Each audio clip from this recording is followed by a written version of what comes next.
para traernos vida eterna, para traernos el perdón de nuestros pecados. Y así, Padre, poder estar para siempre contigo. Gracias, oh Dios, porque eres nuestro Padre Celestial, y de esta manera podemos elevar nuestras voces hacia ti, con plena confianza, dándote gracias por todo lo que tú has hecho, pero también, Padre, por este día que tú nos has regalado, desde que abrimos nuestros ojos y pudimos ver otro día más. También pensar en, Padre, en que tú nos has ayudado en este día de labor, nos has dado la fuerza, la inteligencia para trabajar. Y, Padre, todo eso viene de ti. Te agradecemos todo esto, Padre. Aún el alimento que tú nos proveíste vino de tu mano santa y bendita. Pero, Padre, ahora al pensar en este alimento que tenemos, que es tu palabra, quisiéramos suplicarte, oh Dios, que nuestros corazones puedan estar receptivos, que puedan estar pendientes a lo que habremos de escuchar que viene de tu parte.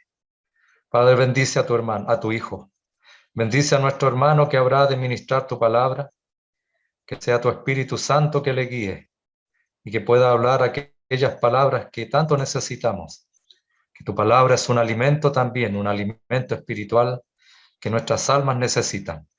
Padre, bendice esta reunión. Bendice la reunión en todo lugar donde los tuyos se levantan a ministrar. Queremos dejar esta reunión en tus manos y queremos hacerlo, Padre, agradecidos y confiados, porque lo hacemos, Padre, en el nombre de nuestro Salvador, el Señor Jesucristo. Amén, Señor. Bien, hermanos, como ya es sabido, nuestro hermano Roberto Bustamante de la Asamblea de la Florida de Talca seguirá con el estudio ya de la carta a los hebreos. Y como dato, ya ha sido grabada la primera reunión, esta también habrá de ser grabada, y para los hermanos que en realidad la deseen escuchar. Así que, hermanos, eso nada más. Y adelante, hermano Roberto, por favor. Hola, muy buenas noches. Recording in progress. Tengan todos un grato saludo de nuestra parte. Les invito para que continuemos con este estudio y volvamos a leer el capítulo 1 de la carta a los hebreos, y solo leeremos los primeros versículos, porque iremos en busca de otros versículos más para poder completar la introducción de la semana pasada y así adentrarnos por fin a los primeros 3 versículos que es la idea desarrollar. No sé si se escucha bien, yo espero que sí. Ya, entonces leemos y voy a decir algo. Después de leer, hay libertad cuando vayas tomando la palabra. Si alguien tiene una duda, está el chat, puede hacer la pregunta, o no sé si damos después minutos para hacerla al final.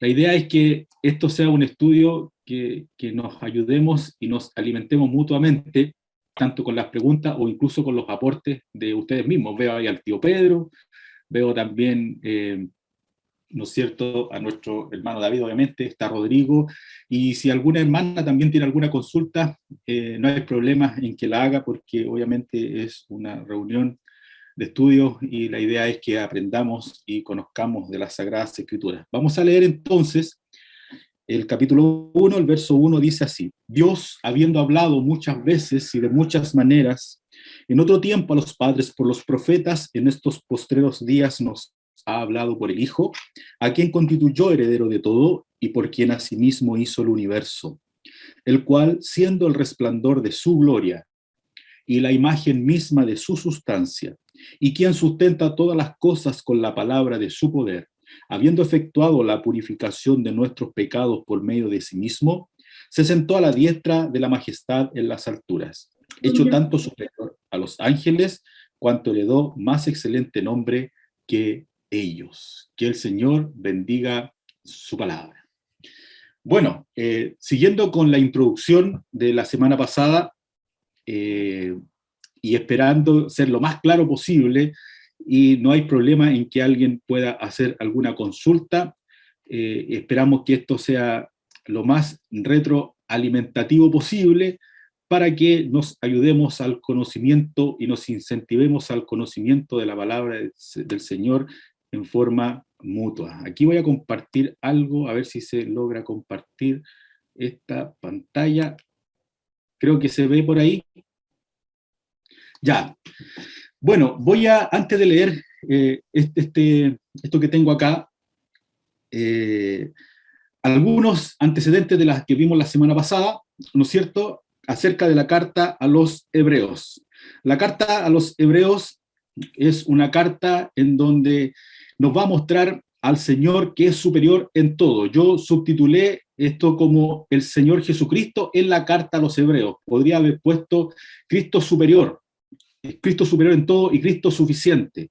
Es lo que queda después de la lectura continua de la palabra del Señor. Es una carta que nos llena por completo, sabiendo todos sus atributos de lo que la carta a los hebreos nos cuentan. Hemos dicho que la carta a los hebreos es una carta que está escrita a un grupo de creyentes que está a punto de deslizarse, que al parecer, según los indicios de la Escritura, está a punto de abandonar su fe, están retrocediendo. Entonces, esta carta toma y se enfoca únicamente en Cristo y hace mirar a aquel que se está deslizando al Señor para que se vuelva y que por fin enmende el camino y afirme sus pasos. Y es una gran enseñanza que nos va a dejar la carta a los hebreos, porque cuando nosotros estamos a punto de deslizarnos o vemos a alguien, algún ser querido que comienza a resbalar, a veces nosotros hacemos intentos de obligarlo a pensar como nosotros pensamos, sin mostrarle realmente lo que haría volver a un creyente al camino, y es mostrarle al Señor con toda su magnitud y todo su poder, como lo hace la carta a los hebreos. Después de la lectura de estos 13 capítulos, nosotros debiéramos ser fortalecidos. Yo no sé si todos se atrevieron a hacer la tarea, a lo mejor fue muy larga, pero la idea de esta tarea era dos cosas. Uno, que conociéramos todo lo que dice del Señor, porque era buscar toda la forma en cómo la carta a los hebreos se refiere al Señor Jesucristo, y lo otro era que nuestros hermanos pudieran leer la carta de corrido. Ahora, si aún no lo han hecho, los invito a que hagan este ejercicio. Si lee un capítulo diario, en 15 días más entonces tendrá la lectura de esta carta preciosa que la irá conociendo. Yo encontré aproximadamente acerca de 29 menciones en este libro, 29 a 30 menciones diferentes que este libro hace del Señor Jesucristo. Y en estos 3 versículos que hemos leído vamos a encontrar 7. Hay libros de apoyo que nos dicen que son 6, una séptuple característica, pero no vamos a dejar afuera la última frase que dice que el que está sentado a la diestra, porque tiene un significado enorme. Bueno, el Señor Jesucristo en la carta a los hebreos, el título a los hebreos. ¿De dónde viene este título a los hebreos? Si no fue una carta escrita a una iglesia, lo hemos dicho, esta carta no fue escrita a una iglesia como la carta a los Corintios, como la carta a los Colosenses, o los que ustedes puedan leer en las Sagradas Escrituras. Esta es una carta escrita a un grupo de personas,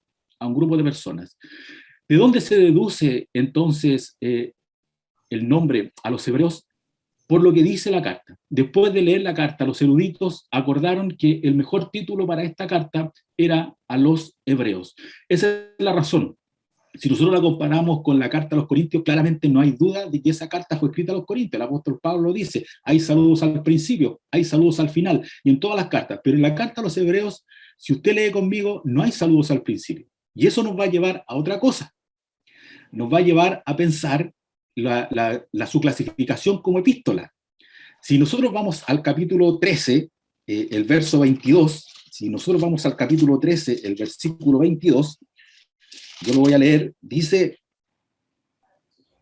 os ruego, hermanos, que soportéis la palabra de exhortación, pues os he escrito brevemente.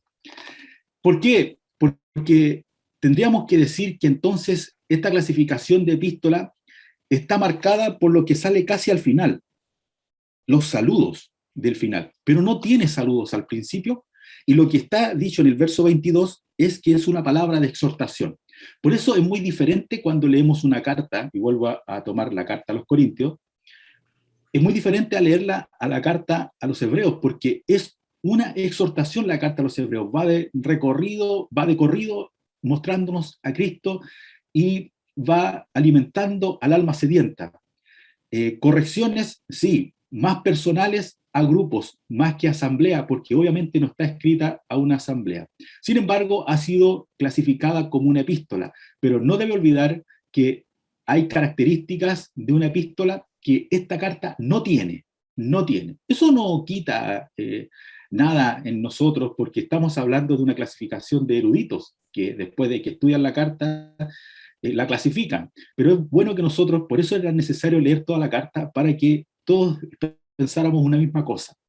Entonces tenemos que claramente el verso 22 nos está diciendo que es una palabra de exhortación, y lo más maravilloso, que cuando uno después lee y estudia esta carta, es una carta que ensalza al Señor, y como yo lo decía la semana pasada, queda la sensación de que donde uno mire al Señor y lo observe, Él va a brillar.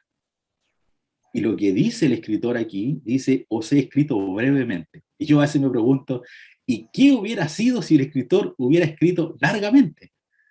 Si en 13 capítulos pudo hacernos mirar al Señor, imagínese, hubiese tenido mucho más que esto. Bueno, aquí es donde nosotros debemos pensar claramente que toda lectura y escritura, por muy pequeña que sea, que ensalza al Señor, un mensaje va a llevar a sacar a alguien del error. Ya lo he dicho, hay saludos al final, pero no al principio. Esas son las razones por las cuales tendríamos que decir que no tiene características de una carta. ¿Qué otra cosa sabemos de esta carta o de esta epístola? El escritor conocía personalmente a sus lectores. Serían amigos, serían familiares, pero creyentes. Conocía personalmente a sus lectores. Entonces, acompáñenme al capítulo 6 de la carta a los Hebreos, el versos 9 y 12. Entonces tenemos que quien escribió esta carta conocía personalmente a sus lectores. Dice el capítulo 6, el verso 9.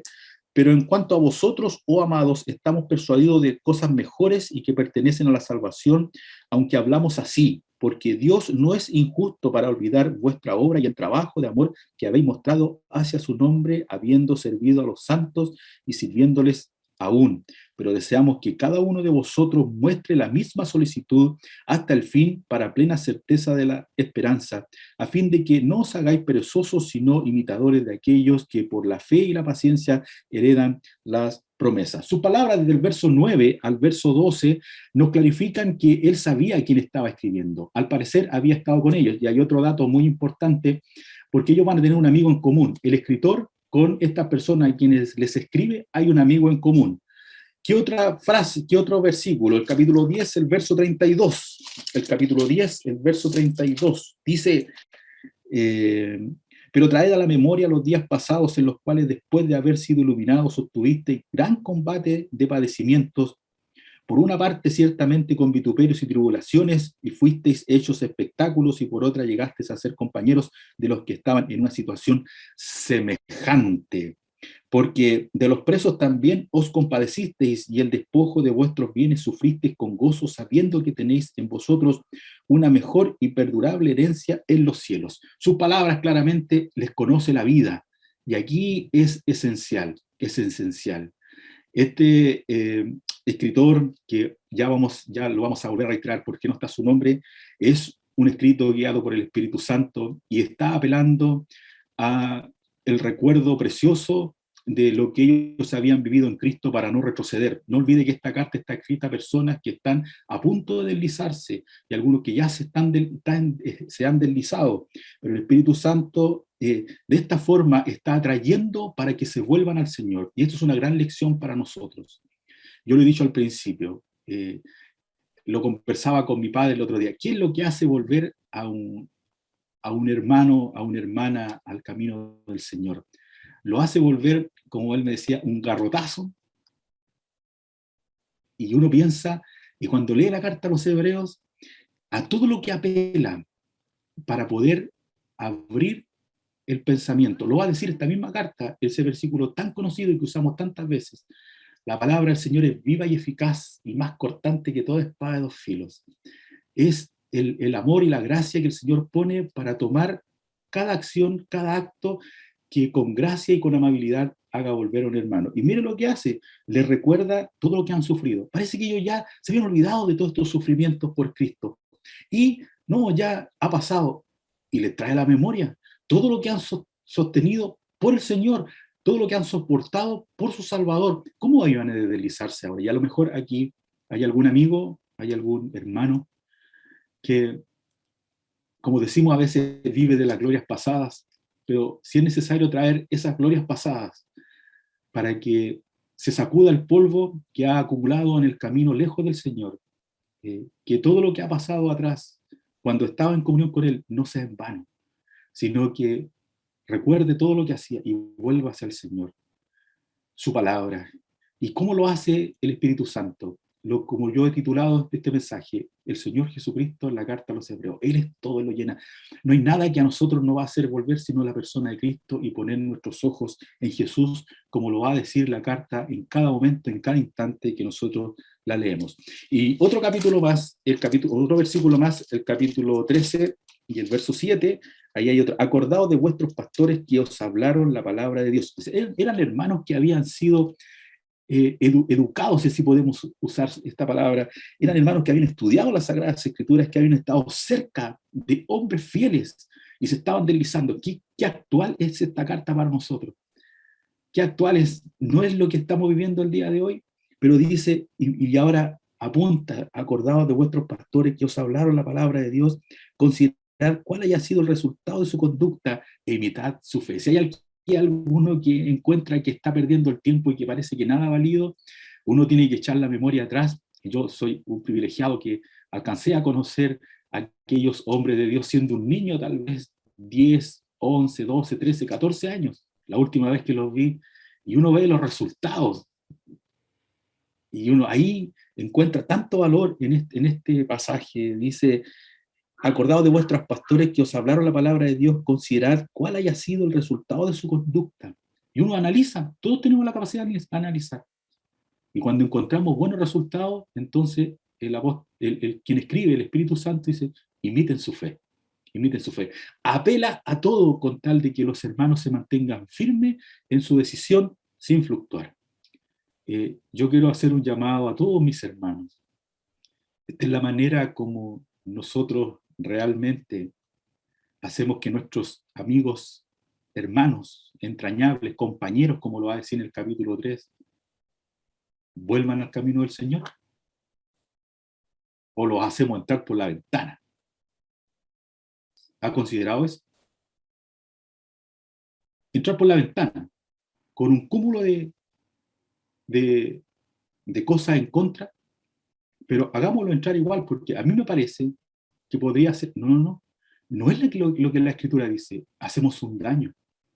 No es una lucha entre los que quieren que entre y los que no quieren que entre, no, es lo que el Señor dice. ¿Quién examina esto? El Espíritu Santo. ¿Quién pesa los espíritus? Dios los pesa. ¿Quién pone una balanza a las cosas? El Señor. ¿Ha cambiado Dios? No ha cambiado. ¿Pero qué usa para que los hermanos vuelvan? La persona del Señor. No pensamientos personales, no ideas, porque al final sabemos que cuando nosotros hacemos las cosas, terminamos haciendo un daño y no hacemos de acuerdo a lo que el Señor quiere. Acordaos de vuestros pastores que os hablaron la palabra de Dios. Él conocía personalmente a sus lectores y obviamente él apela con cariño para que el nombre del Señor sea glorificado. Porque no olvide una cosa, hay más gozo delante de los ángeles de Dios por un pecador que se arrepiente que por 99 justos que no tienen necesidad de arrepentimiento. Y ese hijo pródigo volvió en las condiciones que debía volver cuando el Espíritu Santo lo trajo de vuelta, humillado, arrepentido. Bueno, ahí tenemos entonces ya 4 puntos en esta lección. ¿A qué se refiere? ¿De dónde salió el título a los hebreos? Después de una lectura, los eruditos coincidieron que era el mejor título porque es una exhortación escrita a un grupo de hermanos, no a una iglesia, a un grupo de hermanos. Hermano, no estoy diciendo que esto no sea válido, que sea escrita a un grupo de hermanos. Qué bueno que quedó la carta a los hebreos, porque si no hubiese sucedido esto, mucho conocimiento precioso del Señor habría quedado vetado para nosotros. Su clasificación de epístola, ya hemos dicho, tiene características de epístola, pero es una exhortación. Es una exhortación, tiene características, tiene saludos al final, pero no tiene saludos al principio. Pero es la mejor clasificación que se ha encontrado. Los saludos al final, como ya he dicho al principio, lo he escrito ahí en el capítulo 13, y el escritor, quien escribe con cariño, conocía perfectamente a quienes estaba escribiendo esta carta. Tenían un amigo en común, y usted a lo mejor lo conoce, a este joven llamado Timoteo, que para todos los que somos jóvenes y los que fueron creyentes jóvenes, seguramente la carta de Pablo a Timoteo fue una carta que leyeron con tanta pasión y la estudiaron. Dice el verso 23 del capítulo 13, dice: sabed que está en libertad nuestro hermano Timoteo, con el cual si viniere pronto iré a veros. Sabed que está en libertad nuestro hermano Timoteo, dice el escritor. Dice el escritor. Ahí hay un amigo en común. Esto nos da a pensar que esta carta fue escrita, y yo no lo anoté, pero usted anótelo ahí si está tomando apunte, o grábelo en su cabeza, que esta carta fue escrita para y por hermanos de segunda generación. De segunda generación. Eso da a entender. Yo aquí no estoy siendo categórico, pero da a entender que este amigo en común, ¿ya? Este amigo en común, Timoteo, nos da a entender que son creyentes de segunda generación, que están conservando, el escritor, claramente la doctrina de los apóstoles, y invitando a que estos otros creyentes no se deslicen y se vuelvan de su mal camino y vuelvan a la comunión con el Señor. Bueno, como breve, los exhorta a mantenerse firmes en la fe, porque hemos dicho que están a punto de deslizarse. Capítulo 4, verso 14, dice: por tanto, teniendo un gran sumo sacerdote que traspasó los cielos, Jesús, el Hijo de Dios, retengamos nuestra profesión. No hubiera dicho esto si no hubieran problemas. Retengamos nuestra profesión. Sí, allí los invita a estar firmes en la fe. Y la otra que tengo aquí también es una palabra de exhortación que muestra de alguna manera el incentivo y el deseo de quien escribe esta carta sea de reconciliación entre ellos y su Señor. Ahora, el nombre del escritor, ya lo hemos dicho, no lo conocemos. No lo conocemos. No. Algunos pierden su tiempo diciendo, bueno, yo pienso que lo escribió el apóstol Pablo. Mire, yo leí algunos libros por opiniones, y unos opinan que podría haber sido Lucas, otros podría haber sido Bernabé, y así podríamos discutir y conversar y seguir conversando, y lo más claro de todo es que no llegaríamos a ningún punto a favor ni en contra, y no sería para nada edificante. ¿Por qué? Porque es mejor analizar por qué no está su nombre. Es mejor analizar por qué no está el nombre. Mire, cuando vamos a la carta a los Corintios, dice Pablo, apóstol de Jesucristo. Y en otra reunión vamos a explicar qué significa eso. Cuando Pablo firma la carta a los romanos, él dice que está escrita por Tercio, y él la firma. Él la dictó, pero quien de puño y letra la escribió fue Tercio. Y hace todas sus aclaraciones. Y uno dice, esta carta tan preciosa que habla solo de Cristo y pone en orden todas las cosas del Antiguo Testamento y las deja frente a los creyentes para que esta sombra se transforme en una imagen y ellos se vuelvan al Señor y miren en Cristo la imagen de todas las cosas. Y uno pregunta, ¿por qué no está el nombre? ¿Sería muy humilde? A lo mejor nuestro hermano, quien escribió esta carta, humildemente. Pero no debemos descartar que la razón por la que no está escrito el nombre es porque el Señor no quiso que estuviera. Porque las cosas ocultas son de Dios. Y analicemos entonces cuál es la razón por la que no está el nombre de este personaje. ¿Sabe por qué? Porque nosotros somos tan carnales. A nosotros nos gusta tanto alabarnos entre nosotros mismos y mirar y darle más honor al hombre que a Dios, que lo más probable que habríamos considerado, supuestamente, que si hubiese sido el apóstol Pablo, con esta carta el apóstol Pablo pasó todos los límites. O si hubiese sido Juan, claramente entendemos que tenía que ser Juan, después de su evangelio, sus 3 cartas y el Apocalipsis, que más que Juan podría escribir, pero no lo dice. ¿Por qué? Porque nos hace desviar la mirada de lo que el Señor no quiere que suceda. ¿Cuál es el problema de estos hermanos a quienes se le escribió esta carta? Desviaron su mirada del Señor. Ese es el grave problema. El problema fue ese. Entonces, la primera lección, cuando nosotros leemos el primer versículo, y aquí entramos de lleno, del capítulo 1, ¿cuál es la primera palabra? A ver si alguien está atento y me dice, ¿cuál es la primera palabra con la que se encuentra?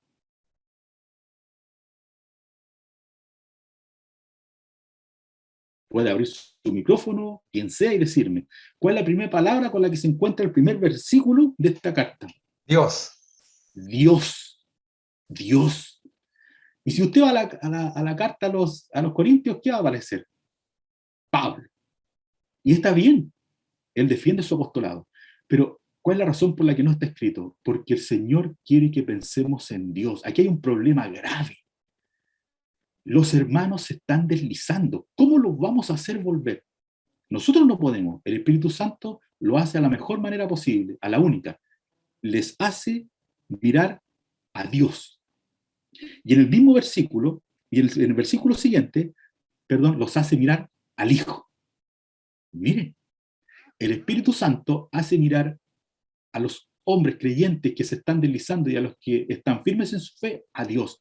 Y en el siguiente versículo les habla del Hijo de Dios, el Señor Jesucristo. Entonces, qué bueno que no está escrito el nombre del autor. Por una cosa simple, o del escritor, mejor dicho, porque el autor es Dios, el escritor. Porque lo que el Señor nos quiere decir, abran sus ojos y miren de cerca al Señor. Pedro, cuando se estaba hundiendo en el mar, ¿no es cierto? Cuando Pedro se estaba hundiendo en el mar, la razón por la que se estaba hundiendo era simple. Al ver las olas, dice el relato, comenzó a hundirse. ¿Por qué? Si él pudo bajar de la barca y caminar sobre el mar, pudo caminar mientras tuvo su mirada puesta en Cristo, sus ojos fijos en él. Cuando él vio las olas, entonces comenzó a hundirse. ¿Por qué? Porque quitó su vista del Señor. Y esa es la gran lección. La carta a los Hebreos del Espíritu Santo nos hace mirar de cerca al Señor, nos llena de Él, porque es la única razón por la cual nosotros no nos vamos a deslizar, pase lo que pase. Suframos las circunstancias en las que suframos.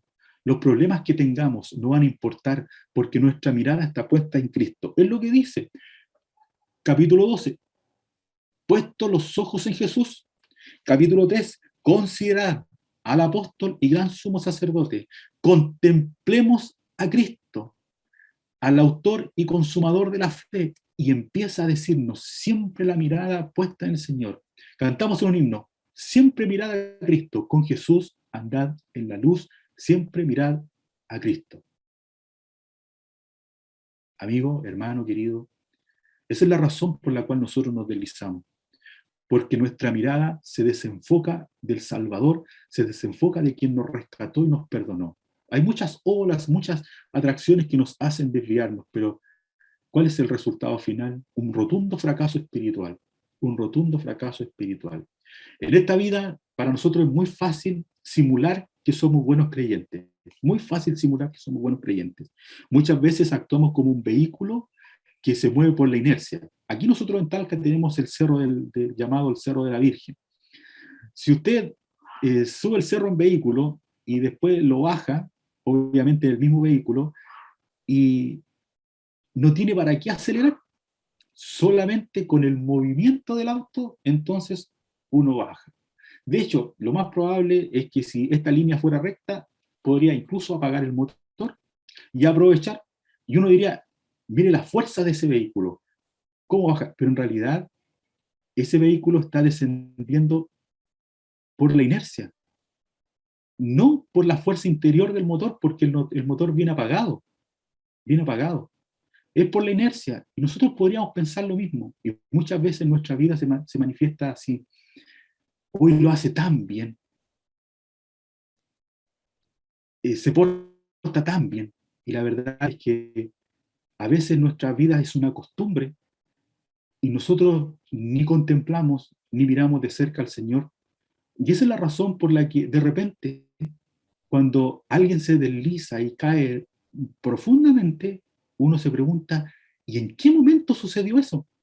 ¿En qué momento pasó? Bueno, eran años siguiendo la inercia, pero la verdad es que ese motor no estaba encendido en su interior. ¿Y cómo este motor puede estar encendido en su interior? Contemplando al Señor, en una plena comunión con Él. ¿Sí? A lo mejor, como dice el apóstol Pablo, dirás que entre vosotros no somos muchos sabios, pero se necesita ser sabio, se necesita ser erudito para poder tener una comunión con el Señor. No, se necesita contemplarle y mirarle, amarle, ver su palabra, considerarlo en todos sus aspectos, mirarlo de cerca, estar a su lado, porque, porque allí, y me perdona la licencia, el motor del interior está encendido, el Espíritu Santo es alimentado para que entonces nosotros conozcamos más y más de Él. La razón por la que el nombre del escritor no está en esta carta es para que miremos y contemplemos muy de cerca a nuestro amado Salvador y que no haya nadie que se interponga. Voy a dar un ejemplo más de esto de contemplar solo al Señor y que nadie se interponga. Y en eso nosotros tenemos que tener mucho ojo, porque no nos podemos llevar la gloria que solo pertenece al Señor. Y el ejemplo sublime es Juan, Juan el Bautista, y lo vamos a leer porque estoy dando razones por las cuales la carta a los hebreos ocultó el nombre del escritor, porque nos quiere hacer mirar el Espíritu Santo a Cristo, no desviarse, porque el problema es serio. Y la única manera de que este problema se arregle es que cada creyente vuelva a la comunión con el Señor. ¿Y cómo va a volver? Mostrémosle a Cristo. Entonces, mire, aprendamos algo de Juan para que nosotros también aprendamos a no llevarnos una gloria que no nos corresponde y disfrutemos este testimonio de Juan, porque él hace algo que nosotros pocas veces lo vemos cuando leemos el pasaje, pero lo vamos a analizar. Mire, dice el capítulo 1 de Juan, el verso 35, él va a predicar por segunda vez cuando ve al Señor, y el resultado de su predicación va a ser que 2 discípulos de él se conviertan. Y dice el verso 35, el siguiente día otra vez estaba Juan y 2 de sus discípulos. Uno era Andrés, el otro Juan, el escritor del Evangelio de Juan. Y mirando a Jesús, Juan el Bautista mira a Jesús. Mire, ¿qué dijo el Señor? ¿Qué dijo el Señor de Juan? No hay otro profeta como él. No ha habido. Y a lo mejor en esta pequeña frase nosotros entendemos por qué el Señor y por qué Juan tuvo este gran privilegio mirando al Señor. Él lo contempló, lo observó. Estaba tan acostumbrado a observar. A lo mejor él había aprendido de las profecías hasta el día que lo vio y pudo mirar al Hijo de Dios y mirándole. Yo quiero hacer una pregunta, hermano querido. Usted o hermana, usted se sienta a contemplar al Señor. ¿Y qué ve? ¿Qué ve de él? Mire, Juan tiene que haber visto muchas cosas. ¿Y qué vio en él? Al Cordero. Vio al Cordero, dice, y dijo, he aquí el Cordero de Dios. Le oyeron hablar los 2 de sus discípulos y siguieron a Jesús. Y uno se pregunta, ¿y dónde quedó Juan? Se fue de la escena. Se fue de la escena. Y dejó a 2 de sus discípulos contemplando únicamente al Señor. Bueno, eso es lo que tenemos que hacer.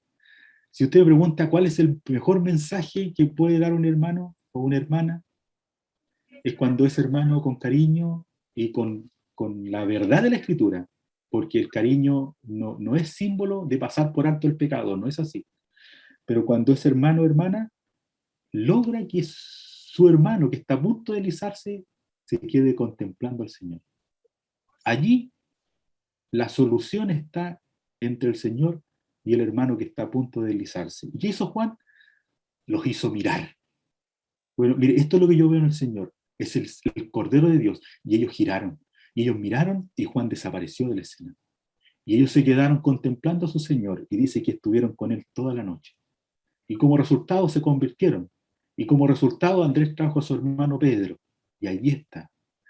Mire, hermano, con todo cariño y respeto, aquí hay la razón. A lo mejor alguno dice, Como me decía una vez un hermano, a veces uno usa palabras de tanto cariño, pero no entienden nunca. No dejemos de usar esas palabras de cariño, pero por sobre todas las cosas, hagamos que mire al Señor. Lo está haciendo la carta de Hebreos, lo hizo Juan el Bautista. Después le van a decir a Juan, Jesús bautiza más discípulos que tú, y le van a decir con respecto a esto, los que te seguían ya no te siguen a ti, siguen al Señor. Y él podría haberse enojado, y él podría haber dicho, bueno, y a mí no me toca nada. Sin embargo, de esto notamos que aquí había un hombre de Dios, que ese motor de su interior, el Espíritu Santo, estaba encendido, porque las palabras que usa él, es necesario que él crezca, pero que yo mengüe. Ahí hay un hombre que está lleno de Dios, lleno del Señor. Bueno, lo que hace la palabra del Señor es hacernos mirar solo a Él, para que nosotros nos llenemos de Él, únicamente de Él. Esas son las grandes razones que yo encuentro por lo cual el nombre, y qué bueno que no está escrito el nombre del escritor, por una cosa muy simple, porque esta carta, con toda la intención, lo está haciendo al Señor por una sola cosa, porque es la única manera en cómo las almas se vuelven de su mal camino y tienen vida, y cómo los hermanos enderezan sus pasos y dejan ese camino de deslizamiento que los lleva al rotundo fracaso espiritual. Hermano, hermana, contemple al Señor, invite a otro a contemplar. Mientras usted más contempla al Señor como lo contempló a Juan el Bautista al Señor, hará que otros puedan contemplarlo a Él. Mire la cadena.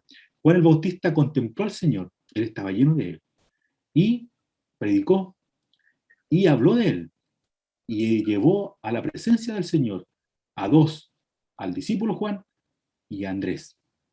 Y como resultado, después de haber estado esa noche, Andrés llevó a su hermano Pedro. ¿Y qué le dijo? Hemos hallado al Mesías. Si Juan dijo, este es el Cordero, oh, ¿qué encontró? ¿Qué encontró Andrés esa noche? Al Mesías.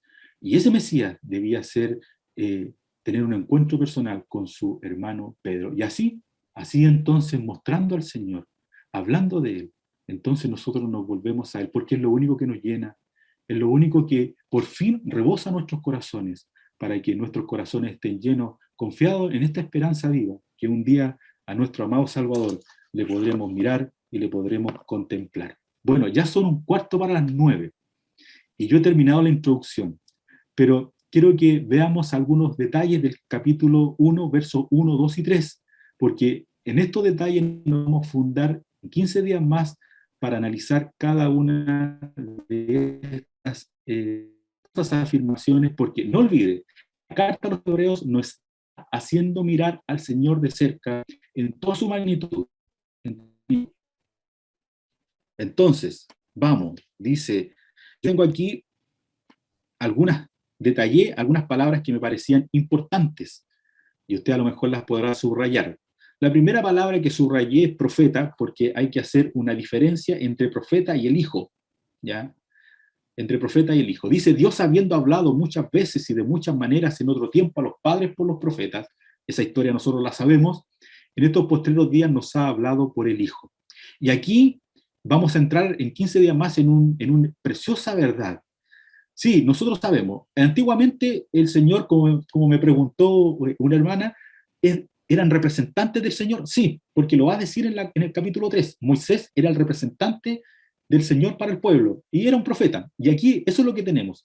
Los profetas hablaban de Dios según lo que Dios les indicaba y hablaban al pueblo.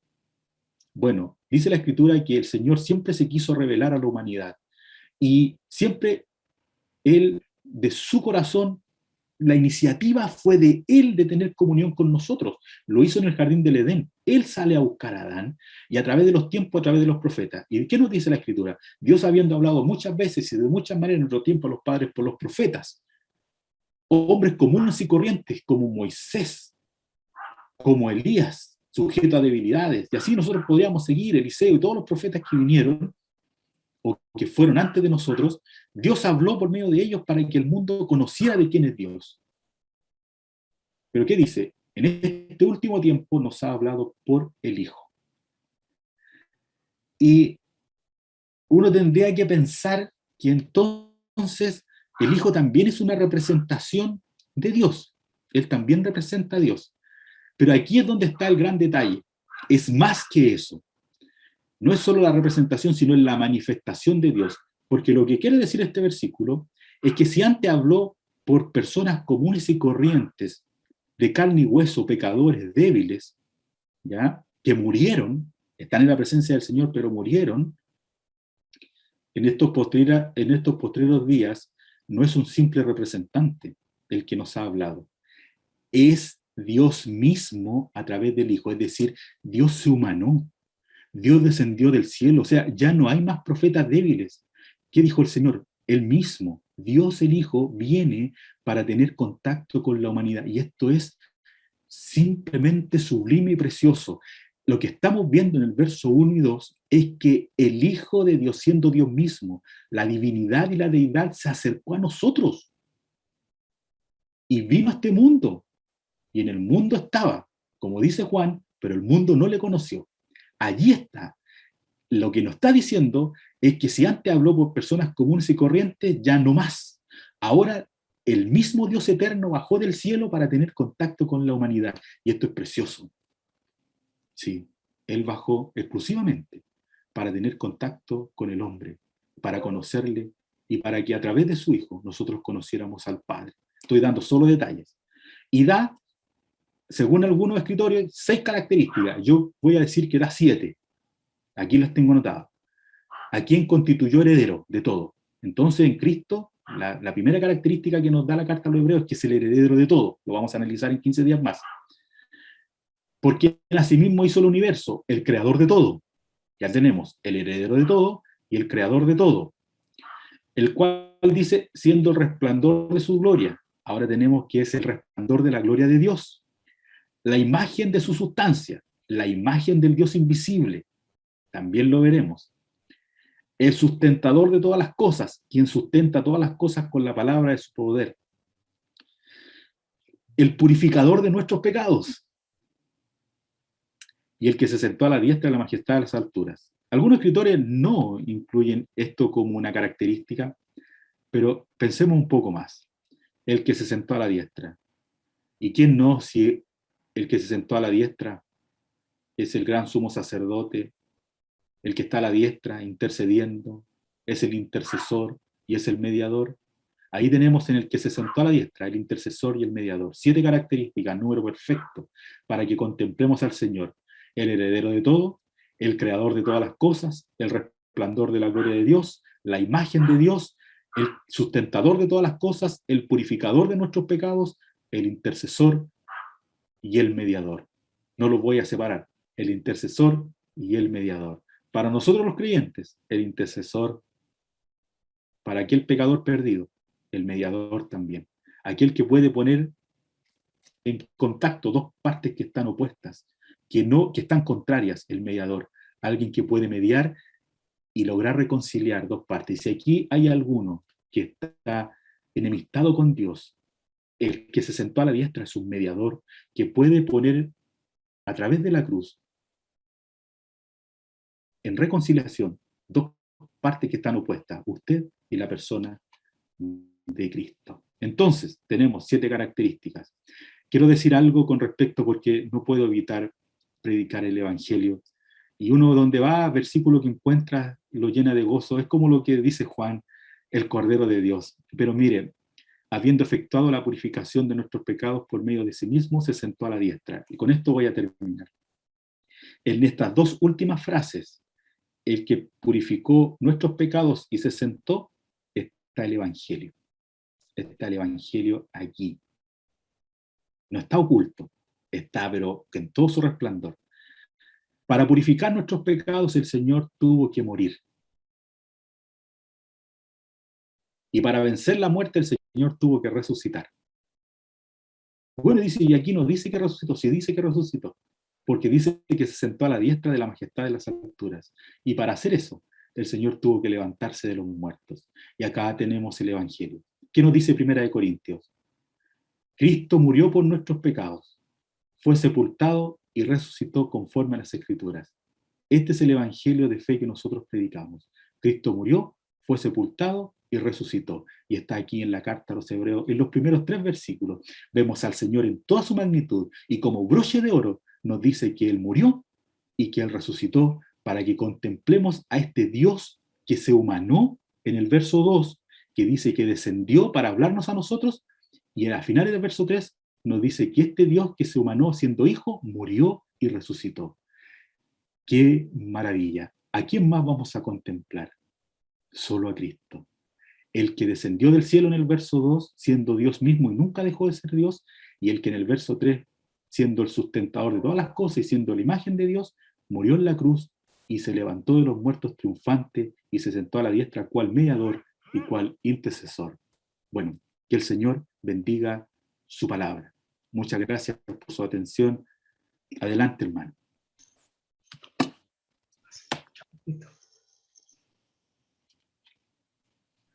Recording stopped.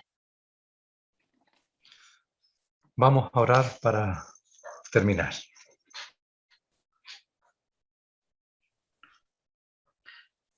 Padre, al pensar en tu palabra y al escuchar lo que ella nos enseña,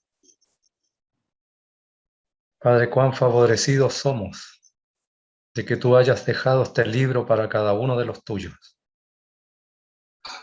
Tu palabra es nuestra guía, la que muchas veces, Padre, nos saca de aquel abismo que estamos muchas veces tan cercanos y prontos a deslizarnos.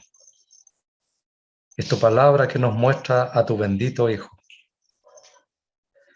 Padre, te damos gracias porque lo que tú has preparado para cada uno de nosotros nos hace pensar, oh Dios, que estas cosas son las que hacen cambiar las cosas que no están bien en nuestra vida. Y Padre, pensamos en aquella figura tan preciosa de aquellos 2 hombres que caminaban, que iban completamente desalentados en su vida. Aquellos 2 discípulos que caminaban, después de haber visto todo lo que había ocurrido con su Señor, se sintieron totalmente desanimados. Padre, miramos cómo el Señor mismo se acerca y comienza a hablarle de las Escrituras y les muestra todo lo que de Él decían, del Señor, aunque era necesario que el Cristo padeciese y que se sentara en su gloria.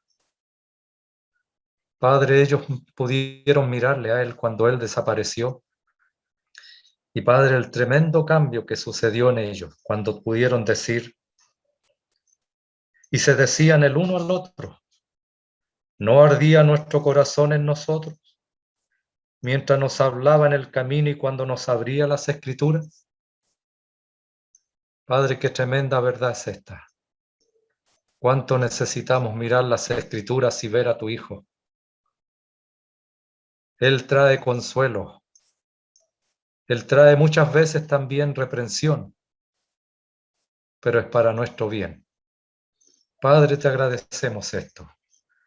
Permite, Padre, que podamos contemplar a tu Hijo siempre, que podamos mirarle a Él y que no vivamos vidas tal vez cotidianas, tal vez yendo a las reuniones, tal vez también participando en ellas, sino que, Padre, siendo el móvil nuestro, la persona de tu Hijo, lo que mueva nuestro accionar, nuestras oraciones, nuestras predicaciones, nuestro vivir diario. Padre, te damos gracias por tu palabra. Te damos gracias por lo que ella significa para cada uno de nosotros. Gracias por tu Hijo, Padre, que tú le puedes utilizar para traernos tu palabra. Bendícele y guíale en todo, te lo suplicamos. Pero, Padre, también queremos no olvidarnos de aquellos hermanos nuestros que están pasando por dificultades, por enfermedades. Quisiéramos suplicarte por cada uno de ellos, por las necesidades de cada uno de los tuyos, que tú puedas suplirla, Padre. Agradecemos todo esto, Padre, y te pedimos todo y lo hacemos en el nombre de nuestro Salvador, el Señor Jesucristo. Amén, Señor. Bueno, hermanos, queremos dar las gracias nuevamente a nuestro hermano Roberto. Y bueno, él ya nos dio la pauta, son 7, él agregó una, así que ahí ya eso está grabado para poderlo ir colocando. Y por lo menos leer los capítulos completos. Y eso nos habrá de ayudar un poquito para, tal vez, como Roberto quiere llevar el estudio, tal vez de repente hacer preguntas como la hizo y que podamos de esa manera tal vez contestar. Así que, hermanos, la reunión ha terminado. Queremos abrir los micrófonos, cada uno de todos los hermanos. Si hay alguien, como dice, tuviera alguna pregunta, ahí está el hermano para que le puedan hacer las preguntas antes de que terminemos la reunión. Si quedó alguna duda, acotar algo, bueno, es momento. Así que, hermanos, es tiempo de que puedan hacerlo. Si no, sencillamente despedirse y dar sus saludos.